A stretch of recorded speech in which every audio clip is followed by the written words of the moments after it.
មេឃកំពុងភ្លៀងហើយបងប្អូនភ្លៀងខ្លាំងណាស់ភ្លៀងក៏ភ្លៀងខ្យល់ក៏ខ្យល់ដែរបងប្អូនអើយខ្លាំងណាស់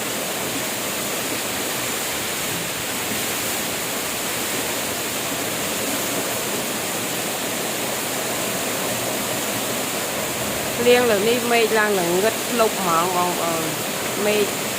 វាស្អាតណាស់មិនងឹតដូចយប់ទេ